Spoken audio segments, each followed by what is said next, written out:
कहीं कहाँ पे है, तो उस मस्खरी ने, उस पंडे ने इशारा कर दिया उस सामने क्या मंदिर बना हुआ और राम जानकी का मंदिर, और वास्तव में मंदिर किसका था?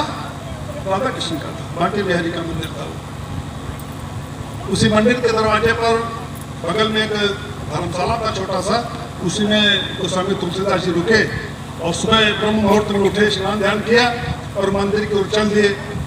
मंदिर के दरवाजे पर पहुंचा तो वो दरवाजे बंद था, क्योंकि एक हर मंदिर का खुलने का समय होता है।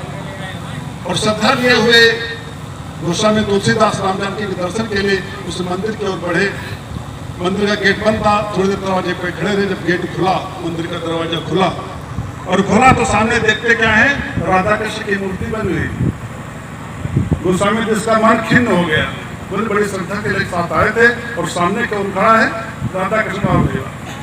कहा छवि वर्णो आपकी भले विराजोनाथ, बड़ी गुस्से में तुलसीदास जी ने कहा, और क्या छवि वर्णो आपकी और भले विराजोनाथ, और तुलसी मस्तक जब झुके, जब धनुष मान लो, तो तुलसी जी का मस्तक तभी झुकेगा जब ये बंसी की जगह पर धनुष मान होगा। चूंकि श्रद्धा गजब की थी, और कहते हैं उस मंदिर में कृष्ण की मूर्ति के हट करके वहाँ पर राम जानकी की मंदिर स्थापित हो गया। वो मंदिर आज भी मौजूद, जाना कभी बंदा में तो मिल जाएगा राम जानकी का मंदिर। जब ये बात कही कि का छवि वर्णो आपकी भले विराजोनाथ, और तुलसी मस्तक जब झुके, जब धनुष मानो हाथ, अंदर से भाव प्रकट हुआ कि हमको राम जानकी के दर्शन करना है, तो तुरंत वहीं से अंदर से जवाब निकला, कित मुरली की चंद्रिका कित गोपी के साथ, और अपने जन के कारण में श्री कृष्ण बने रघुनाथ।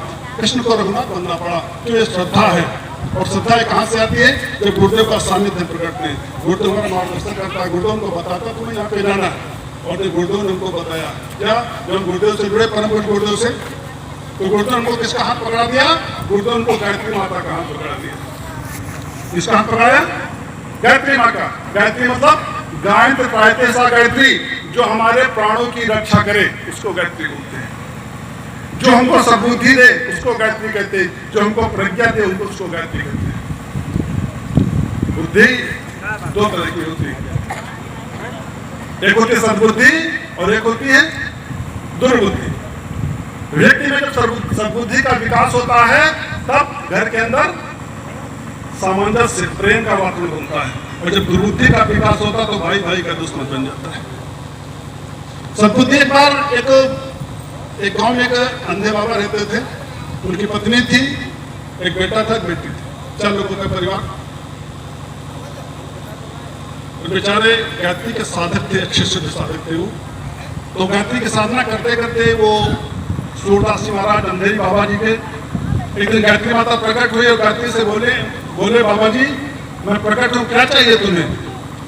तो बोले माता यदि हमसे प्रकट है तो हमको थोड़ा सा समय, तो हम आपस में थोड़ा बातचीत करना चाहते हैं, अपने घर वालों से सलाह लेना चाहते हैं, तो आप वरदान को कल दीजिएगा। वरदान आपको एक ही मिलेगा। बोले हाँ एक ही हमको देना, मगर हम कल आएंगे घर में सलाह लेने के बाद। बाबा घर पहुंचे, अपनी पत्नी से मिले जाकर के।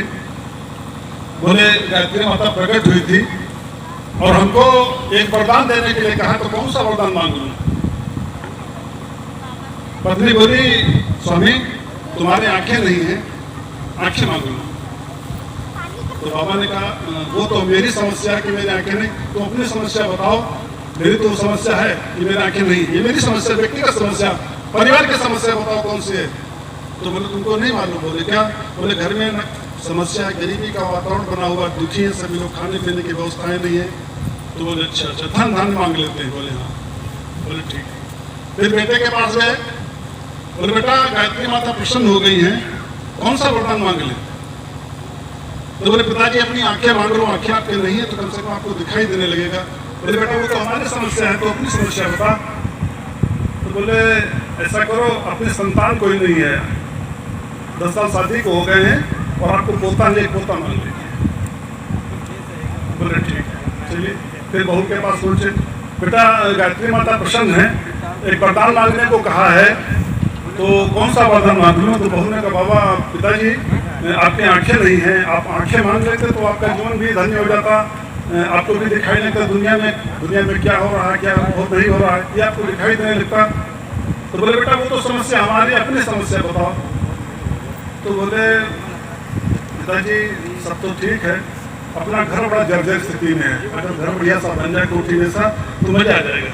बोले ठीक।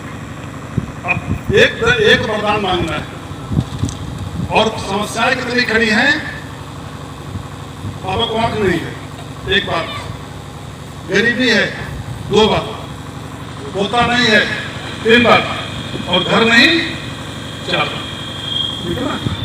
अब एक वरदान के अंदर क्या 4 वरदान आप मांग सकते हैं? मांग सकते हैं। कब? जब हमारे सद्बुद्धि हो, जब हमको गायत्री का ज्ञान।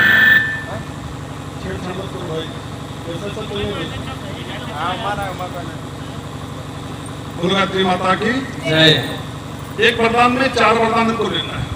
ये कहां से आएगा?